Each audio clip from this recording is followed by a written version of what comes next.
Hello students, कैसे हैं आप लोग सब लोग। I hope all of you are good. आज हम बात करेंगे आपको न्यू टॉपिक की बायोमोलिक्यूल्स का और बायोमोलिक्यूल्स में कार्बोहाइड्रेट का। हमने कार्बोहाइड्रेट के बारे में पढ़ा, कार्बोहाइड्रेट क्या होते हैं, कार्बोहाइड्रेट को क्लासीफाई भी किया। कार्बोहाइड्रेट को क्लासीफाई हमने 3 पार्ट में किया था, monosaccharide, oligosaccharide and polysaccharide. Last classes में, लास्ट वीडियोज़ में हमने आपको मोनोसेक्राइड्स के बारे में बताया, मोनोसेक्राइड्स को कार्बन के बेसिस पर क्लासीफाई किया। आज हम पढ़ेंगे ओलिगोसेक्राइड्स के बारे में कि हम जानते हैं कि ओलिगोसेक्राइड्स क्या होते हैं। हमने 9th क्लास में भी पढ़ा होगा। ओलिगोसेक्राइड्स क्या है? कॉम्बिनेशन और दी ज्वाइनिंग ऑफ मोनोसेक्राइड्स मॉलिक्यूल्स। जब मोनोसेक्राइड्स के मॉलिक्यूल्स आपस में जुड़ते हैं तब ओलिगोसेक्राइड्स के मॉलिक्यूल्स का फॉर्मेशन होता है। क्योंकि oligosaccharides, Latin oligo means oligo का मतलब होता है फ्यू और सेक्रोन्स का मतलब होता है, सेक्राइड्स मतलब सेक्रोन्स मतलब शुगर, मतलब कि ऐसे मॉलिक्यूल जिसमें कुछ ही मॉलिक्यूल शुगर के पाए जाते हैं, या कह सकते हैं कि कुछ ही मॉलिक्यूल जब शुगर के, या शुगर से मतलब मोनोसेक्राइड्स के कुछ ही मॉलिक्यूल जब आपस में कंबाइन होते हैं तब ओलिगोसेक्राइड का फॉर्मेशन होता है। अब हम बात करेंगे कि ओलिगोसेक्राइड्स का फॉर्मेशन हो चाहे पॉलीसेक्राइड का फॉर्मेशन हो, सबका किससे होता है? मोनोसेक्राइड्स का। मोनोसेक्राइड्स के बारे में पढ़ा था हमने, कार्बन के बेसिस पर, नंबर ऑफ कार्बन के आधार पर हमने मोनोसेक्राइड्स को भी क्लासीफाई किया था C3 to C7 में। जैसे ट्रायोज पढ़ा हमने, टेट्रोज पढ़ा, पेंटोज पढ़ा, हेक्सोज पढ़ा, हेप्टोज पढ़ा। बट हम बात करेंगे यहाँ पे कि केवल और केवल हम C6, जिसको हमने हेक्सोज शुगर कहते हैं, केवल और केवल हेक्सोज शुगर से ही किसका फॉर्मेशन होगा? ओलिगोसेक्राइड्स का फॉर्मेशन होगा। हेक्सोज शुगर से ही पॉलीसेक्राइड का फॉर्मेशन होगा। और कोई भी ट्रायोज की बात करें, चाहे टेट्रोज की बात करें, चाहे पेंटोज की बात करें, चाहे हेप्टोज की बात करें, किसी भी शुगर से ओलिगोसेक्राइड का ना ही पॉलीसेक्राइड का फॉर्मेशन होगा। Only formation of oligosaccharides hexose sugar take parts, इसके अलावा कोई भी शुगर पार्टिसिपेट नहीं करेगी। अब हम बात करते हैं कि ओलिगोसेक्राइड को अगर अपन क्लासीफाई करें, तो अगर हम क्लासीफाई करें तो हम देखते हैं कि कितने मॉलिक्यूल्स मोनोसेक्राइड्स के कंबाइन हुए हैं और एक मॉलिक्यूल्स ओलिगोसेक्राइड्स का बनाया है। यदि हम बात करें कि दो मॉलिक्यूल्स किसके? मोनोसेक्राइड्स के।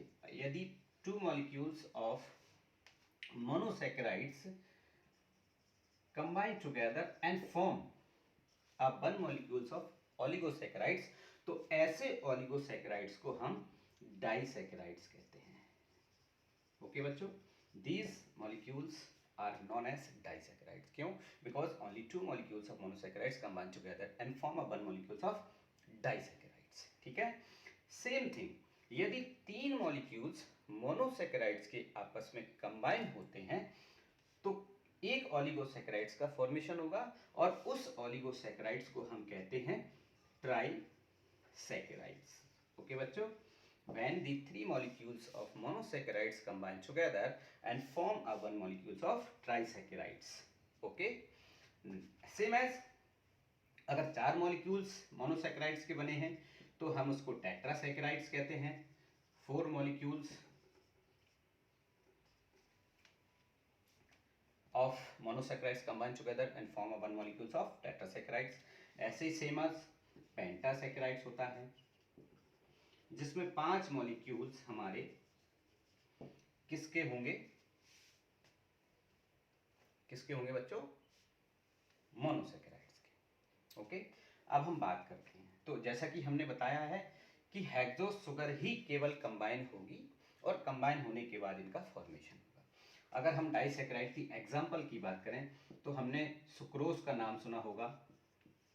एक बात और, in nature most abundantly oligosaccharides only found as a disaccharides. Oligosaccharides nature में सबसे अधिक मात्रा में केवल और केवल डाइसेक्राइड ही होता है। इसके अलावा ये सारे बहुत ही रेयर केसों में पाए जाते हैं। सुक्रोज का नाम सुना होगा, हमने माल्टोज का नाम सुना होगा, हमने बच्चों लैक्टोज का नाम सुना होगा। तो ये सारी शुगर हैं जो डाइसेक्राइड्स में आती हैं। इनका कैसे फॉर्मेशन होगा वो भी हम इसी क्लास में पढ़ेंगे। ट्राइसेक्राइड्स की नाम की बात करें तो हमने रैफिनोज का नाम सुना होगा। तो raffinose is a type of trisaccharide. हमने टेट्रासैकेराइड्स की बात करें तो स्टेकायोस की बात करें तो ये हमारा टेट्रासैकेराइड है। वर्वासाकोस की बात करें तो ये हमारा पेंटासैकेराइड्स है। मीन्स ये 5 मोनोसैकेराइड्स के मॉलिक्यूल से मिलके बने हैं, ये 4, ये 3 और ये 2 मॉलिक्यूल से मिलके बने होते हैं।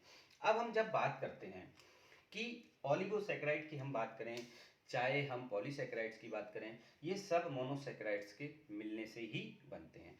तो क्या होता है कि जब मोनोसैकेराइड्स के मॉलिक्यूल्स आपस में मिलकर ये डाइसैकेराइड्स बनाएंगे, ट्राइसैकेराइड्स बनाएंगे या टेट्रासैकेराइड्स या पेंटासैकेराइड्स बनाएं, तो इसमें फॉर्मेशन हो रहा है। लेकिन इनके फॉर्मेशन के साथ साथ हम बात करेंगे तो हाइड्रोजन मतलब सॉरी पानी के मॉलिक्यूल्स रिलीज होते हैं। तो इसलिए इस प्रोसेस को, क्योंकि इसमें पानी निकल रहा है और फॉर्मेशन भी हो रहा है, तो इसलिए ऐसी प्रोसेस को जिसमें मॉलिक्यूल्स का फॉर्मेशन भी हो रहा है और साथ साथ में वाटर भी रिलीज हो रहा है, तो ऐसी प्रोसेस को हम कहते हैं dehydrogenation synthesis process. Dehydration synthesis process means synthesis भी हो रहा है और साथ साथ में वाटर मॉलिक्यूल भी रिलीज हो रहा है। ठीक है, अब हम बात करते हैं जैसे सुक्रोज की बात करें तो सुक्रोज डाइसैकेराइड है। तो डाइसैकेराइड है तो मतलब मोनोसैकेराइड्स के 2 मॉलिक्यूल से मिलके बना है। तो 2 मॉलिक्यूल्स के बीच में बनता है। तो जैसा कि we are students of chemistry as well, तो जब हमें पता है कि जब 2 मॉलिक्यूल्स जुड़ते हैं या कार्बन के मॉलिक्यूल जुड़ते हैं तो उनके बीच में कोई ना कोई एक बॉन्ड बनता है। तो बॉन्ड बनने से ही मॉलिक्यूल्स आपस में जुड़ते हैं और एक चेन बनती है। जब तक बॉन्ड का फॉर्मेशन नहीं होगा, चेन नहीं बनेगी, ओलिगोसैकेराइड का फॉर्मेशन नहीं होगा, ना ही पॉलीसैकेराइड का फॉर्मेशन होगा। तो चूंकि हम कार्बोहाइड्रेट पढ़ रहे हैं तो इनके बीच में एक बॉन्ड बनता है, उस बॉन्ड को हम कहते हैं ग्लाइकोसिडिक बॉन्ड। अभी हम कितने टाइप्स के ग्लाइकोसिडिक बॉन्ड पढ़ेंगे वो हम जब ये डाइसैकेराइड के बारे में बताएंगे तब हम आपको अभी इसी क्लासेस में पूरा डिटेल में बताएंगे। तब तक ये चीज़ें नोट कर लो, मैं आपको विद इन 1 मिनट में नेक्स्ट चीज़ बताने वाला हूँ।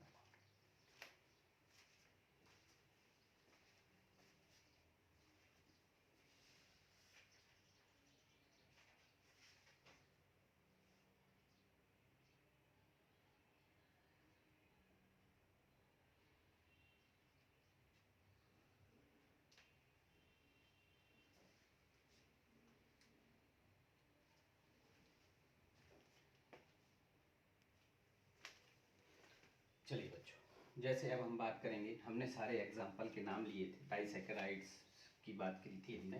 तो अब हम यहाँ पे बात करेंगे किसकी, जैसे हम यहाँ पे सुक्रोज की बात करें तो सुक्रोज डाइसैकेराइड है। तो जो कि हमारे किससे मिलके बना होता है, एक ग्लूकोज का मॉलिक्यूल्स और साथ में एक मॉलिक्यूल्स किसका, फ्रक्टोज का।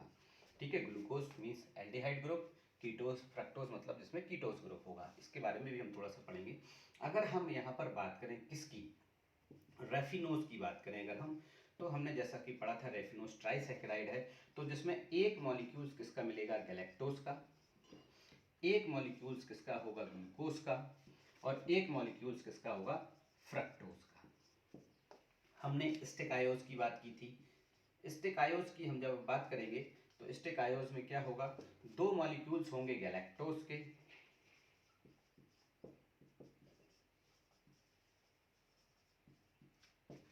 एक मॉलिक्यूल्स होगा ग्लूकोज का और एक मॉलिक्यूल्स होगा हमारा फ्रक्टोज का। सेम एज हमने वर्वासाकोज की बात की थी। तो यहां पर 2 मॉलिक्यूल्स सॉरी 3 मॉलिक्यूल्स होंगे किसके, गैलेक्टोज के, प्लस एक मॉलिक्यूल्स होगा हमारा ग्लूकोज का, प्लस एक मॉलिक्यूल्स होगा हमारा फ्रक्टोज का। अब इनमें से जब भी फॉर्मेशन होगा तो इनके बीच में बॉन्ड का फॉर्मेशन होता है और उसी बॉन्ड को हम लोग क्या कहते हैं, ग्लाइकोसिडिक बॉन्ड कहते हैं। क्योंकि अब हमने एक बात और मैं आपको बताना चाहता हूँ, जैसा कि मैंने आपको अभी बताया था कि जितने भी ओलिगोसैकेराइड्स हैं चाहे पॉलीसैकेराइड्स हैं, हमेशा किससे मिलके बने होते हैं, हेक्सोज शुगर से ही। ऐसे ही सेम एज अगर हम पॉलीसैकेराइड्स की बात करें या किसी भी चीज़ की बात करें तो सबके सब किससे, हेक्सोज शुगर से ही कंबाइन होते चले जाएंगे और पॉलीसैकेराइड का फॉर्मेशन होता चला जाएगा। और सबसे अधिक मात्रा में जो भी नेचर में अबंडेंटली फाउंड होता है वो हमारा डाइसैकेराइड्स है। इस बात का आप लोग विशेष रूप से याद रखें। चलिए ठीक है, अब हम थोड़ा सा इसको एक चीज़ और हम आपको बताने वाले हैं about the glucose and about the fructose, क्योंकि हम लोग जब बात करते हैं तो यहाँ पर हम लोग अल्फा ग्लूकोज और बीटा ग्लूकोज लिखते हैं। तो अब थोड़ा सा इस डिटेल में पढ़ते हैं कि अल्फा ग्लूकोज और बीटा ग्लूकोज होते क्या हैं, तो उसके बारे में हम थोड़ा सा बात करते हैं। ठीक है, ये नोट कर लीजिए आप, तब तक हम आपको अल्फा ग्लूकोज और बीटा ग्लूकोज के बारे में बताते हैं। तो हमने एक वर्ड पढ़ा था, सुना भी होगा, केमिस्ट्री में भी पढ़ते हैं हम लोग, बायोकेमिस्ट्री में भी पढ़ रहे हैं, हमने एक वर्ड सुना होगा आइसोमर्स। क्या वर्ड सुना है? आइसोमर्स। आइसो मीन्स सेम, मर्स मीन्स मॉलिक्यूल्स, मीन्स ऐसे मॉलिक्यूल्स जिनका मॉलिक्यूलर फॉर्मूला सेम होता है but having possesses different structures. Means जिसका अगर हम बात करें कि मॉलिक्यूलर फॉर्मूला कैसा होगा, सेम होगा, बट उनका जो स्ट्रक्चर होगा, मॉलिक्यूलर स्ट्रक्चर होगा, वो कैसा होगा? डिफरेंट। यहाँ पे मॉलिक्यूलर स्ट्रक्चर सेम है बट जो मॉलिक्यूलर फॉर्मूला सेम है बट मॉलिक्यूलर स्ट्रक्चर अगर आप देखेंगे तो कैसा होगा? डिफर होगा, डिफरेंट होगा। उसी बेसिस पर हम ऐसे मॉलिक्यूल्स को क्या बोलते हैं? आइसोमर्स कहते हैं। ऑन द बेसिस ऑफ, अगर हम आगे पढ़ेंगे, केमिस्ट्री में पढ़ा होगा, आइसोमर्स, स्टीरियो आइसोमर्स दो प्रकार के होते हैं। एक तो अगर हम बात करते हैं iso stereo isomers, optical isomers की बात करते हैं हम। तो अब हम लोग यहाँ पे, हमने जैसा कि आपको बोला था कि हम लोग थोड़ा सा ग्लूकोज और फ्रक्टोज के बारे में बात करने वाले हैं, या हम केवल ग्लूकोज को लेंगे और फिर हम फ्रक्टोज की बात करेंगे। कि सबसे पहले हम जैसे ग्लूकोज और फ्रक्टोज की बात करेंगे तो यहाँ पे अल्फा ग्लूकोज की हम बात करते हैं और यहाँ पर हम थोड़ा बीटा ग्लूकोज की बात करते हैं कि सर ये अल्फा और बीटा ग्लूकोज होते क्या हैं, इनको अल्फा और बीटा क्यों लिखा जाता है, अल्फा फ्रक्टोज या बीटा फ्रक्टोज लिखा जाता है, उसका मीन्स क्या होता है। तो सबसे पहले अगर हम बात करेंगे तो हम देखेंगे रिंग फॉर्म। यदि हम ग्लूकोज की रिंग फॉर्म अगर हम बनाएंगे तो रिंग फॉर्म में हम देखते हैं सबसे पहले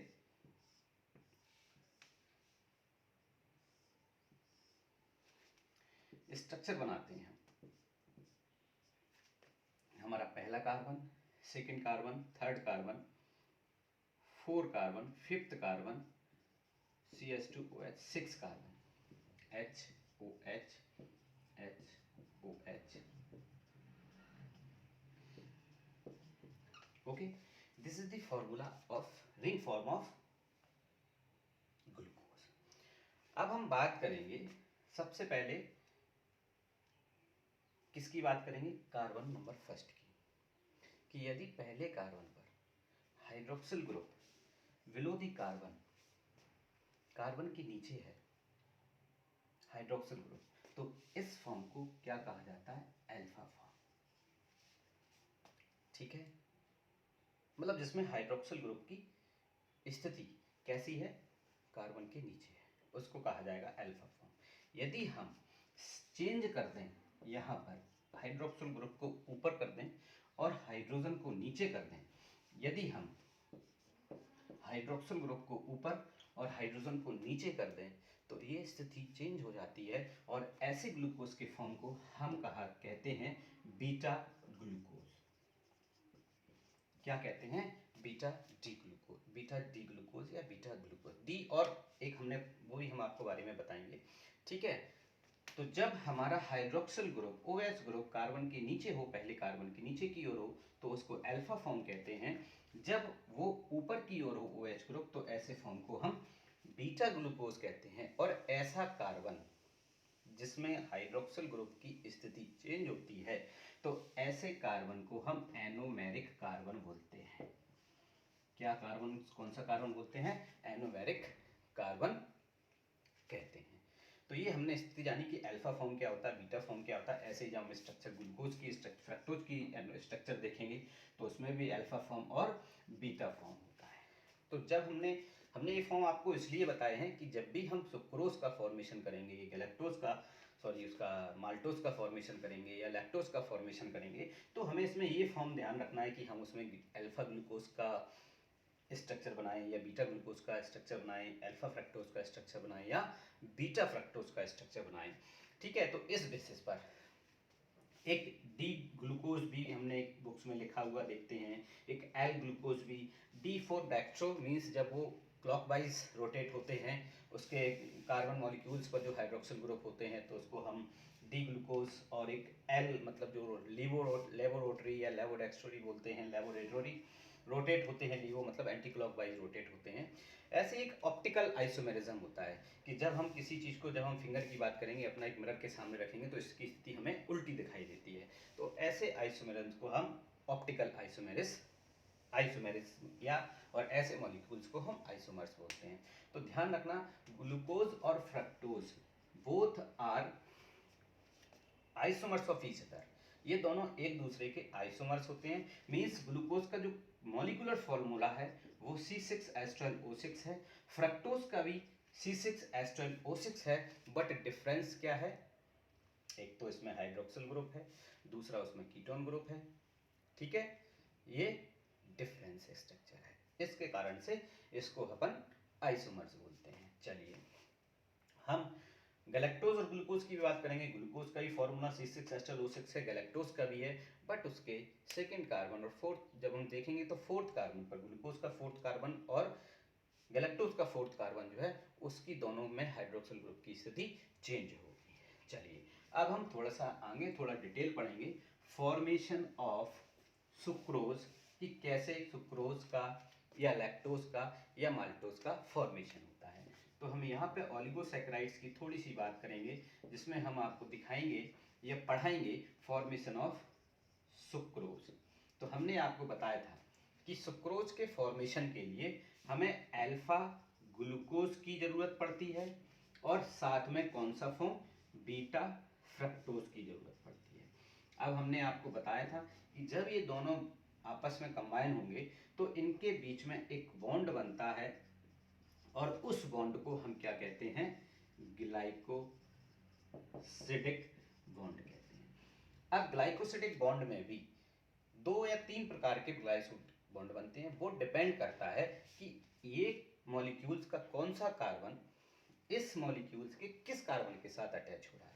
जैसे हम सुक्रोज की बात करें तो सुक्रोज का में जब हम देखेंगे तो सुक्रोज में ग्लूकोज का जो मॉलिक्यूल्स है उसका पहला कार्बन फ्रक्टोज के कौन से नंबर के कार्बन से, दूसरे कार्बन से अटैच होगा।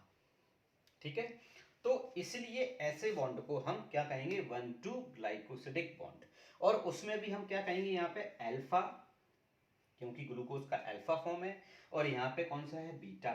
तो beta 2 alpha 1 beta 2 glycosidic bond. ऐसे ही जब हम माल्टोज या सुक्रोज की बात करें तो वहां पर 1,4 की बात होती है, क्योंकि जब हम लैक्टोज की बात करते हैं या माल्टोज की बात करते हैं तो उसमें ग्लूकोज के साथ साथ गैलेक्टोज का भी पार्टिसिपेशन होता है। तो एक तो 1,4 ग्लाइकोसिडिक बॉन्ड बनेगा और एक हमारा 1,6 ग्लाइकोसिडिक बॉन्ड बनेगा। तो ये 3 प्रकार के हमें बॉन्ड पढ़ने देखने को मिलते हैं, पढ़ते हैं हम। अगर हमसे पूछा जाए कि ओलिगोसैकेराइड्स का फॉर्मेशन हो तो ओलिगोसैकेराइड्स में सुक्रोज, गैलेक्टोज या लैक्टोज में सुक्रोज, माल्टोज और लैक्टोज के फॉर्मेशन में कितने टाइप्स के ग्लाइकोसिडिक बॉन्ड का फॉर्मेशन होता है, नोट कीजिए ये।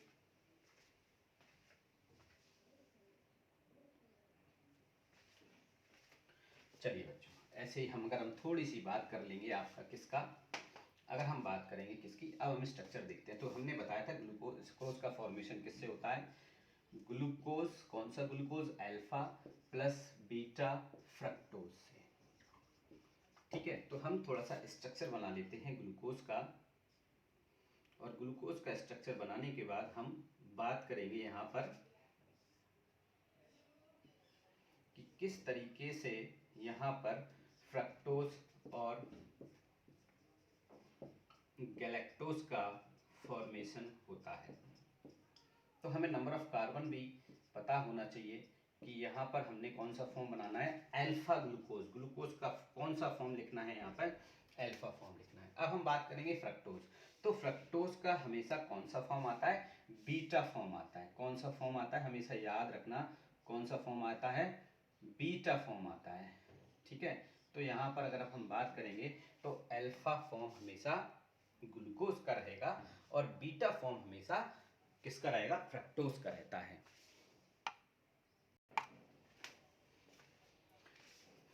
चलिए बच्चों, ठीक है, तो यहाँ पर भी हम बात करेंगे। तो यहाँ पर हम बात करेंगे, यहाँ पर CH2OH पहला कार्बन, दूसरा कार्बन, तीसरा कार्बन, चौथा कार्बन हमारा, और ये हमारा